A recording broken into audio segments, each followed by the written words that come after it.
प्यारे दोस्तों और सहेलियों, नमस्कार। आज 9 अप्रैल 2025।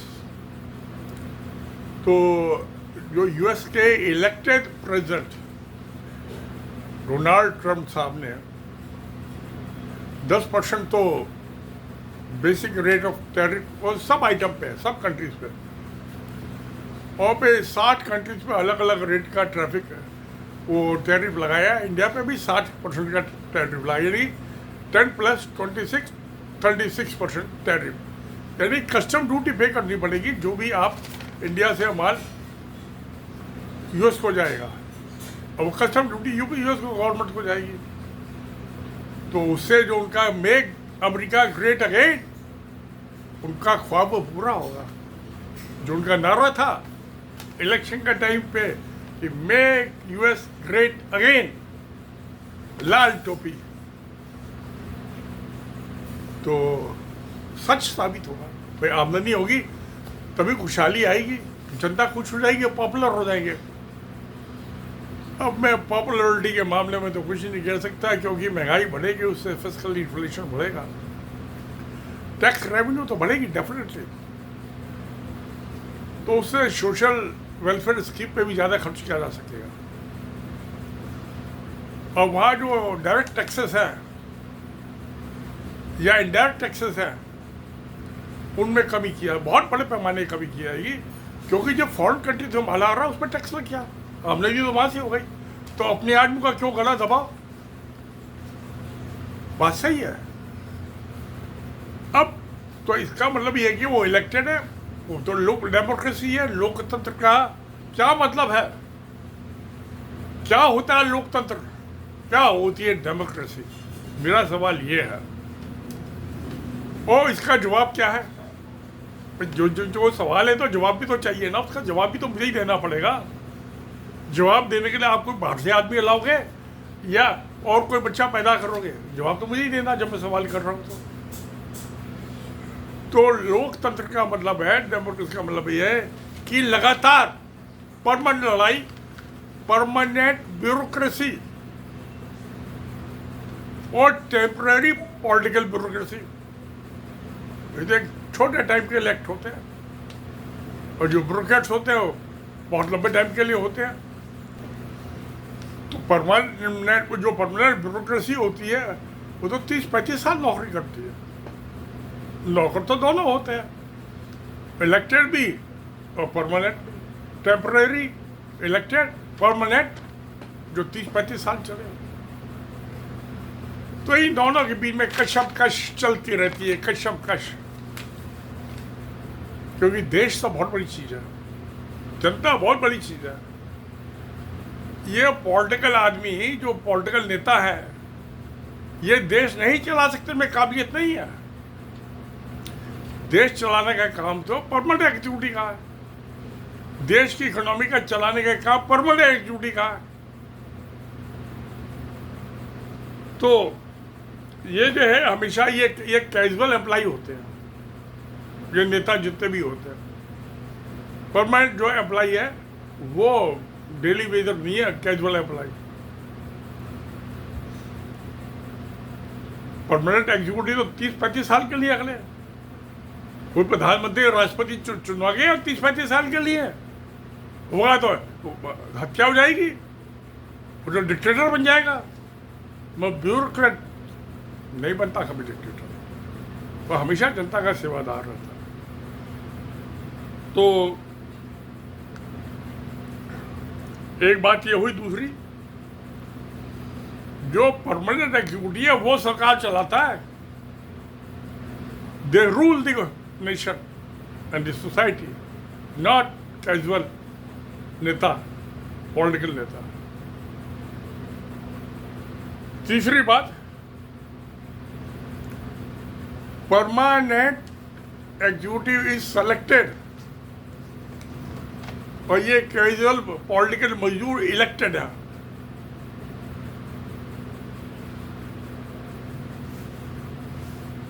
तो ये है दोनों में डिफरेंस। अब जो परमानेंट एग्जीक्यूटिव है वो हाईली एजुकेटेड होती है, कंपटीशन में आना बड़ा मुश्किल होता है आईएएस बनने के लिए, आईपीएस बनने के लिए, आईएएस से। तो इलेक्शन में तो कोई खड़ा हो जाए, इलेक्शन जीत जाएगा, पैसे खर्चो, पब्लिक को बरगलाओ, झूठ बोलो, इलेक्ट हो जाओ।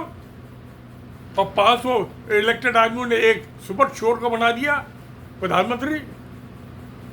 न उनको इलेक्ट करने वाले जो 500 को पता कुछ है और ना प्रधानमंत्री को कुछ पता है। मगर ब्यूरोक्रेट, कोई प्रधानमंत्री आईएएस नहीं बन सकता, आईएएस प्रधानमंत्री बन सकता, जैसा चीन में होता है।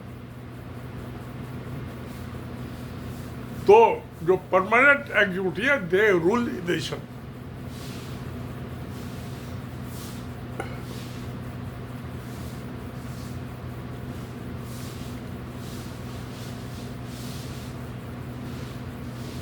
जो परमानेंट एग्जीक्यूटिव होती है वो स्टैटिक होती है, rules, they abide by the rules of governance. और ये टेम्पररी जो आते हैं कैजुअल पॉलिटिकल मजदूर, ये ओपिनियन पूल, ये सोशल मीडिया पे क्या इनके मामले में कहा जा रहा है तो उसके मुताबिक चलते हैं। ये अकल के कि नेशन के हित में क्या, इनको कुछ पता नहीं है। इनको तो अपनी नाक से आगे दिखाई देता, अगली नाक से आगे अगला इलेक्शन दिखाई देता, कुछ नहीं दिखाई देता उसके अलावा। आँख के अंधे, अकल के अंधे, अगले इलेक्शन तक देखते हैं। तो इनका तो मूड स्विंग होता है जैसे जनता का मूड स्विंग होता है। परमानेंट एग्जीक्यूटिव का नहीं होता, वो सुनता ही नहीं जनता की, वो सोशल मीडिया पे है ही नहीं ना। ये जो ओपिनियन पूल होते हैं उसको देखता है, उसको क्या ले देना ओपिनियन पूल से, कि जनता उसके मामले में क्या सोचती है, कोई मतलब नहीं। एक और बहुत बड़ा डिफरेंस है, परमानेंट एग्जीक्यूटिव में अगर जो कोई उसकी नौकरी पे उंगली उठाता है, लटका झटका देता है, तो अदालतें खुली हुई है, पहुंच जाएगा वहां कि रूल ये है, अब मैं इसके मुताबिक नौकरी कर रहा हूँ। मेमोरेंडम दो उसको, फिर चार्जशीट दो, फिर इंक्वायरी असेंबली करो, इंक्वायरी ऑफिसर होगा, एक प्रिजाइडिंग ऑफिसर होगा, उसके खिलाफ सबूत मिलेंगे तो उसको डिसिप्लिनरी एक्शन होगा। ये टेम्पररी कैजुअल जो मजदूर है पॉलिटिकल, इनके खिलाफ ऐसा कोई नहीं है रूल। ये अदालत में नहीं जा सकते जी मुझे प्रधानमंत्री क्यों नहीं बनाया, मुझे मंत्री क्यों नहीं बनाया, और सुबह को बनाया शाम को हटा दिया, मंडे को बनाया मंत्री, फ्राइडे को छुट्टी कर दी, सैटरडे संडे को छुट्टी होती है, 5 डेज वीक है। तो वो जो है परमानेंट एग्जीक्यूटिव अपनी नौकरी के किसी हमले पे अदालत उसके लिए खुली हुई है, इनके लिए नहीं है। बहुत बड़ा डिफरेंस है। तो ये मैंने आपको 5 बताई, मगर ये लोकतंत्र डेमोक्रेसी तो सारी दुनिया में, चीन में भी है, कम्युनिस्ट गवर्नमेंट है वहाँ जो परमानेंट एग्जीक्यूटिव है वो भी कम्युनिस्ट पार्टी के मेंबर है, और जो इलेक्टेड है वहाँ वो भी कम्युनिस्ट पार्टी के मेंबर है। अब वहाँ क्या सिस्टम क्या है कि जैसे किसी डिस्ट्रिक्ट मजिस्ट्रेट ने, डिस्ट्रिक्ट कलेक्टर ने बड़ा अच्छा काम किया, तो उसको जो डिस्ट्रिक्ट का पॉलिटिकल, उसको जो अच्छा काम किया उसने, उसके उनके पैरामीटर्स हैं। ऐसा नहीं है कि उसके डिस्ट्रिक्ट में इकोनॉमिक डेवलपमेंट क्या हुआ,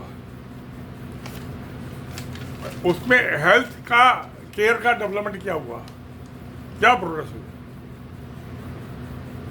और एजुकेशन का क्या हुआ, एजुकेशन का स्टैंडर्ड बढ़ा नहीं बढ़ा। तो इन 3 पैरामीटर पर उसको डिस्ट्रिक्ट मजिस्ट्रेट को नापा जाता है, यार्डस्टिक फिक्स है। और उस पर अगर उनका अच्छा काम है तो उसको पॉलिटिकल हेड भी बना देते हैं, डिस्ट्रिक्ट मजिस्ट्रेट और बना देंगे, उसको पॉलिटिकल हेड बना देंगे। जैसे इंडिया में स्टेट्स हैं, प्रोविंसेस हैं, चाइना में प्रोविंसेस हैं, वहाँ के किसी चीफ सेक्रेटरी ने बहुत अच्छा काम किया है तो उसको पॉलिटिकल हेड भी बना देंगे स्टेट का। नेशनल लेवल पे, सेंट्रल गवर्नमेंट के लेवल पे किसी ब्यूरोक्रेट ने बहुत अच्छा काम किया है, डिफेंस का था तो डिफेंस मिनिस्टर बना देंगे, किसी होम का क्या, होम का बना देंगे, किसी फॉरेन मिनिस्टर में क्या, अच्छा फॉरेन मिनिस्टर बना देंगे। और किसी ने बहुत बढ़िया है तो प्रेसिडेंट बना देंगे चाइना का। तो वहाँ पे काम का इनाम, अच्छा काम किया तो इनाम है, अच्छा काम नहीं किया तो सजा हटा भी देते हैं, जेल में भी डाल देते हैं। डिफेंस मिनिस्टर कई जेल में डाल दिए, गवर्नमेंट मिनिस्टर कई हर जेल में डाल दिए। प्रेसिडेंट को तो एक को डाला था, ज़्यादा नहीं डाले। तो वहाँ पे वर्क एंड रिवॉर्ड, काम का इनाम दोनों ही है ना। यहाँ क्या इनाम, यहाँ तो आप किसी को सजा दे नहीं सकते। हाँ, अब जो यूएस में है उन्होंने प्रेसिडेंट साहब ने पहले हुए डिपार्टमेंट ऑफ एफिशिएंसी बना दिया। और एलन मस्क वो प्राइवेट कंपनी का मालिक है, उसमें तो जो चाहे वो करो, जिसको चाहे निकालो, जिसको चाहे रखो। और दुनिया का सबसे रईस आदमी है। और डोनाल्ड ट्रंप साहब को उसने इलेक्शन में डोनेशन भी बड़ा मोटा दिया है। तो जो डोनेशन देने वाले उससे तो दोस्ती करनी पड़ती है ना। इलेक्शन तो पैसे से लड़ा जाता है। तो उसको उसका मुखिया बना दिया। अब उन्होंने कुछ डिपार्टमेंट बंद करने की कोशिश की है, कुछ आदमी को नौकरी से, तो वहाँ वो अदालत में पहुंचे, जाएंगे अदालत। गवर्नमेंट एग्जीक्यूटिव से आप छेड़छाड़ नहीं कर सकते। ये है डिफरेंस प्रेसिडेंट के साथ।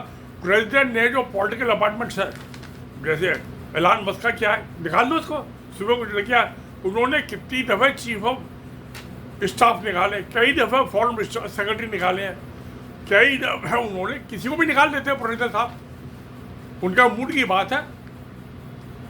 मगर परमानेंट एग्जीक्यूटिव को नहीं निकाल सकता प्रधानमंत्री, कैबिनेट सेक्रेटरी को नहीं निकाल सकता। उसकी तो नागालैंड है, उसका शहंशाही है, बादशाह है। मैं एक दफ़ा जब एडमिनिस्ट्रेशन डील कर रहा था तो डिपार्टमेंट में तो मुझे ट्रेनिंग के लिए भेज दिया। मैं तो सिविल इंजीनियर हूँ, तो एडमिनिस्ट्रेशन की ट्रेनिंग तो लेनी पड़ेगी ना। तो मेरा नाम भेज दिया, तो वहाँ और डिपार्टमेंट के भी आदमी आए थे। तो एक आईएएस थे, वो एडिशनल सेक्रेटरी थे मिनिस्ट्री ऑफ होम अफेयर्स में। तो वो रुड़की में जो इनका आईएएस का जो ये ट्रेनिंग इंस्टीट्यूट है मसूरी में, माफ किया रुड़की ने मसूरी में, तो वहाँ लेक्चर देने गए। अब उनको ऑनररी मिलता है लेक्चर देने के, वैसे तो तनख्वाह मिलती है और आने जाने का किराया भाड़ा मिलता है। तो उन्होंने अपना 3 घंटे का लेक्चर दिया और जब लेक्चर ख़त्म हुआ उन्होंने कहा भाई ये तो जो मुझे सरकार से मिला है ऑनरेरियम, ये तो मैंने आपको वो बात बता दी, मगर एक अच्छे अफसर में क्या क्वालिटी होनी चाहिए, क्या गुण होने चाहिए, अब मैं आपको वो बताता हूँ नटशेल में। वो 3 घंटे का तो भाषण खत्म हो गया, मैं आपको 1.5 मिनट में बता देता हूँ। एक अच्छे अफसर की क्वालिटी ये होती है कि जवाब में चुस्त, उससे सीनियर अफसर पर फटाक से जवाब दे, काम में सुस्त, फाइल पे कोई ना कोई क्वेरी लगा के लौटा दे। और तो जवाब में चुस्त, फाइल में सुस्त और काम में दुरुस्त। कोई फाइल पे गलती नहीं होनी चाहिए, जो लिखा है पकड़े जाओगे, चार्जशीट होगी तो उसी के बेस पे होगी। तो फाइल पे दुरुस्त होना चाहिए, बिल्कुल ठीक जो आपने लिखा। ये एक अच्छे अफसर में 3 क्वालिटी होनी चाहिए। तो ये सारे जितने आईएएस बैठे हुए हैं इंडिया में या इनके जैसे और भी कंट्री में बैठे हुए हैं, वो सब इसी फॉर्मूले पे चलते हैं। पॉलिटिशियन के सामने ये सर रेसर करते अपनी मनमर्जी है, जो देश के हित में। ये देश और सोसाइटी और उसकी इकोनॉमी इन लफंडर पॉलिटिशियन के सहारे नहीं छोड़ी जा सकती, जिनको कुछ आता नहीं है। तो फिर दोस्तों आपका क्या कहना है?